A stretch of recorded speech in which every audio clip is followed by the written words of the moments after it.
and welcome to the latest episode of Swan TV. I'm delighted today to be joined by Thomas Panton from Greenr, or greenr.co.uk. Delighted to have Thomas here. He is fighting a good fight when it comes to sustainability, something that you know that Indigo Swan is extremely passionate about. I suppose to start things off, could you tell us a little bit more about you, a little bit more about what you do at Greenr, and what your specific role is there? Yeah, absolutely. I mean, obviously, thanks very much for having us. We're big fans of Indigo Swan, so it's nice to talk. Hear it. Yeah, so my background is I actually came to Norwich for my undergraduate degree back in 2013. And during that time, started working for Greenpeace, the world's largest independent environmental organization, and just engaged with tens of thousands of people and bringing them into that movement and the understanding that, you know, change needs to happen, but you don't always have to be the one to do it. You can support other organizations that are doing it.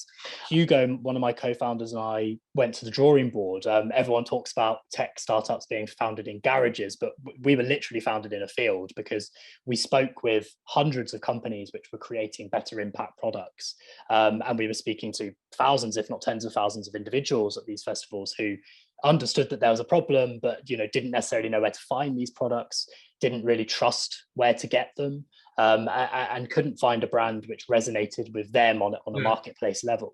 So, you know, instant light bulb moment was like, well, we can bring that to people, right? We're connecting with all these brands, we're connecting with all these people, let's marry the two together, but in a quantifiably better impact way. So we're building a marketplace which we will do the heavy lifting of vetting brands and the company and their products, and then they're all listed in one marketplace where consumers can actually see that impact. So, you know, we're actually the first platform, a marketplace platform, to have a integrated calculator which shows you the carbon emissions, water and plastic that you save as an individual when you buy those products. So, you know, really just trying to make it much more accessible than it currently is. So with greenr.co.uk, obviously you've got an ambition. You know you want to be the largest place in the market space. You know, by sounds of things, you're the first anyway. But if you look at, I don't know, next 10 years, for example, how quickly do you see this getting up and running? How quickly do you see you achieving the goals that you're looking to achieve for the business?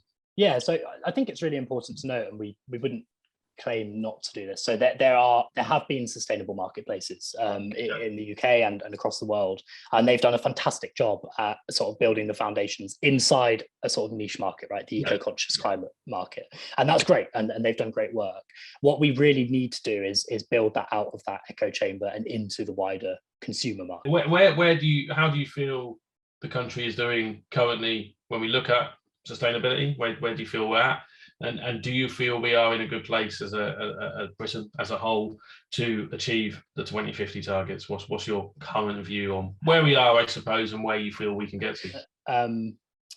We've had a lot of rhetoric and words from a political level about what needs to be done. That really needs to be followed up with tangible action and evidence, and not just sort of committing to certain growth in renewable energy or whatever it is, but actually, you know, moving away from the other sort of options out there. I think in terms of where the UK is in total, I think we're getting there. I think that much more needs to be done, but that's the same across the world. You know, I don't think it's easy to just go, the UK is terrible and ignore everything else, because everywhere is not doing great.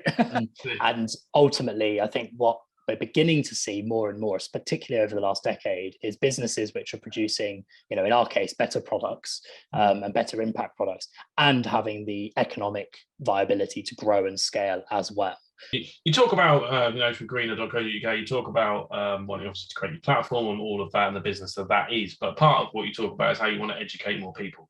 So can you talk to me a little bit about how maybe you're doing that in the moment? How are you getting out there and educating more people, and any plans that you have for the future to sort of continue that learning for people, as well as obviously having your business and the platform you're creating?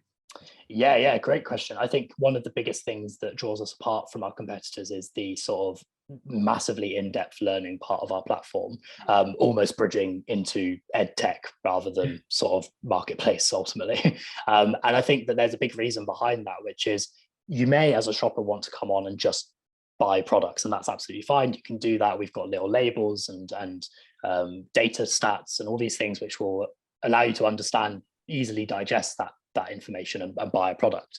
But if you are someone who wants to look more deeply into that and to get a bit more trust on what you're buying, where you're buying it from, we have done monumental amount of work to give that to you as a consumer. I suppose what's next? What's coming up in the short term? What's next for greenr.co.uk? What's next for you? Cool. Yeah. So great question. I mean, so we're raising money at the moment for our launch, which is going really well. The University of East Anglia Enterprise has committed investment into the round. We've just been accepted onto the Virgin Startup Collective Impact Programme, obviously headed by the Branson Family Investment Office. Big things for Greenr is we go live in the end of summer, so August, September time.